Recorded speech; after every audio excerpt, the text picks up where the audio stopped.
ಎಲ್ಲರಿಗೂ ನಮಸ್ಕಾರ. ಕಳೆದ 2-3 ದಿನಗಳಿಂದ ನಮ್ಮ ಏನು ಕಸದ ಡಂಪಿಂಗ್ ಯಾರ್ಡ್ ಇದೆ, ಅಲ್ಲಿ ಬೆಂಕಿ ಹತ್ತಿ ಸಾಕಷ್ಟು ಹೊಗೆ ಎಲ್ಲ ನಿರ್ಮಾಣ ಆಗಿ ತೊಂದರೆ ಆಗ್ತಾ ಇದೆ.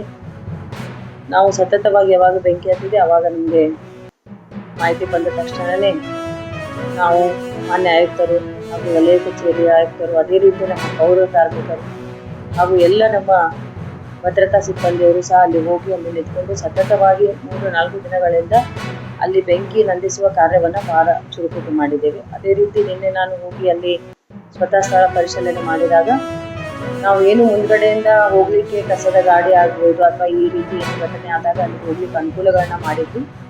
ಆ ರೀತಿಯಾದ ಅನುಕೂಲಗಳಲ್ಲಿ ಹೋಗ್ಲಿಕ್ಕೆ ಆಗ್ತಾ ಇಲ್ಲ, ಯಾಕಂದ್ರೆ ಹೊಗೆ ಬಹಳ ಇತ್ತು. ಹಾಗಾಗಿ ನಾವು ಹಿಂದುಗಡೆಯಿಂದ ಹೋಗಿ ಅಲ್ಲಿ ಇರುವಂತ ಕಸದ ರಾಶಿಯನ್ನ ಅಲ್ಲಿ JCB ಇಂದ ಮತ್ತು ವಿಟಾಚಿ ಮೂಲಕ ಅದನ್ನೆಲ್ಲ ತೆರವುಗೊಳಿಸಿ ಇವಾಗ ಏನ್ ಮೇನ್ ಶೆಡ್ ಹಾಕಿದ್ದಾರೆ ಆ ಶೆಡ್ಡಿಗೆ ಬೆಂಕಿ ಹತ್ತಿದೆ, ಶೆಡ್ ಅಲ್ಲಿ ಇರುವಂತ ಕಸದ ರಾಶಿಗೆ. ಆಗಾಗ ಶೆಡ್ಡಿಗೆ ಹೋಗಿ ಅಲ್ಲಿ ಅದನ್ನ ನಂದಿಸುವಂತ ಕೆಲಸವನ್ನ ಮಾಡ್ತಾ ಇದ್ದಾರೆ. ಅದೇ ರೀತಿ ನಮ್ಮ ಅಗ್ನಿಶಾಮಕ ದಳದ ಸಿಬ್ಬಂದಿಯವರು ಸಹ ಸತತವಾಗಿ ಅಲ್ಲಿ ಒಂದು 4 ಅಗ್ನಿಶಾಮಕ ದಳದ ಗಾಡಿಯನ್ನ ಸಹ ನಾವು ತರಿಸಿದ್ದೇವೆ. ಅದೇ ರೀತಿ ನಿನ್ನೆ ನೋಡಿದಾಗ ಇನ್ನೂ ಹೆಚ್ಚಿಗೆ ಅಗ್ನಿಶಾಮಕ ದಳದ ಗಾಡಿ ಬೇಕಾಗಿತ್ತು. ಹಾಗಾಗಿ ಬೇಲೂರು ಕೈಗಾರಿಕಾ ಪ್ರದೇಶದಲ್ಲಿ ಇರುವಂತಹ ಒಂದು ಫೈರ್ ಎಕ್ಸ್ಟಿಂಗ್ವಿಷರ್ ಗಾಡಿಗೂ ಸಹ ನಾನು ಹೇಳಿದ್ದೇನೆ. ಅದೇ ರೀತಿ ಬೆಳಗಾವಿಯಿಂದನೂ ಸಹ ನಾನು ರಿಕ್ವೆಸ್ಟ್ ಮಾಡಿದ್ದೇನೆ ಕಳಿಸ್ಕೊಡ್ಲಿಕ್ಕೆ. ಸೊ ಹಾಗಾಗಿ ಏನು ನಾವು ಒಂದು 4-5 ಅಥವಾ 5-6 ಗಾಡಿಗಳನ್ನ ಉಪಯೋಗ ಮಾಡಿ ಮತ್ತು ನಮ್ಮೆಲ್ಲ ಜೆಟ್ ವೆಹಿಕಲ್ಗಳು ಇದಾವೆ, ಅವು ಸಹ ಸತತವಾಗಿ 24 ತಾಸುಗಳಿಂದ ಸತತವಾಗಿ ನೀರನ್ನ ಒಂದು ಅಲ್ಲಿ ಸಿಂಪಡಿಸಿ ಆ ಬೆಂಕಿಯನ್ನ ನಂದಿಸುವ ಕಾರ್ಯ ಆಗ್ತಾ ಇದೆ. ಯಾಕಂದ್ರೆ ಇದು ಬಹಳ ವರ್ಷದಿಂದ ಇದ್ದಂತ ಕಸ.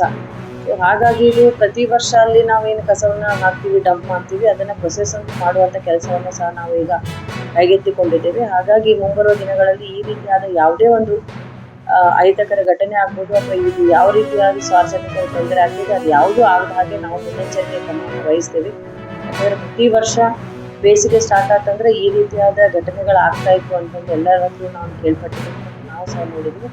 ಆದ್ರೆ ಈ ಸಾರಿ ಅದು ಸ್ವಲ್ಪ ಜಾಸ್ತಿ ಆಗಿದೆ. ಹಾಗಾಗಿ ಅದನ್ನ ನಾವು ಮುನ್ನೆಚ್ಚರಿಕೆ ಕ್ರಮವಾಗಿ ವಹಿಸಿ ಅದನ್ನ ಕ್ರಮ ಕೈಗೊಳ್ತೇವೆ ಮತ್ತು ಯಾವುದೇ ರೀತಿಯ ತೊಂದರೆಗಳಾಗದಾಗೆ ನಾವು ಮುನ್ನೆಚ್ಚರಿಕೆಯನ್ನು ವಹಿಸ್ತೇವೆ ಅಂತ ಹೇಳಕ್ಕೆ ಬಯಸ್ತೇವೆ. ಏನಪ್ಪ ಅಂದರೆ ಪಬ್ಲಿಕ್ ಹೇಳ್ತಾ ಇರೋದು, ಕೆಲವು ದಿನಗಳ ಹಿಂದೆ ಈ ಟ್ಯಾಂಕರ್ನಲ್ಲಿ ಕೆಮಿಕಲ್ ಬರ್ತದೆ, ಬಯೋ ಕೆಮಿಕಲ್ಲು, ಏನು ಆ್ಯಸಿಡ್ ಏನು ಗೊತ್ತಾಗ್ತಾ ಇಲ್ಲ. ಫ್ಲೋರಿಂಗ್ ಈ ಅನಂತಪುರ ಗುಂಟಕಲ್ಲು ಮತ್ತು ಬಳ್ಳಾರಿ ಮುಂಡ್ರಿಗೆ ಹೋಗತಕ್ಕಂಥ ಬೈಪಾಸ್ ಹೈವೇದಲ್ಲಿ ಪ್ರತಿ 4-5 ತಿಂಗಳಿಂದ ಬಿಡ್ತಾ ಇದ್ದಾರೆ.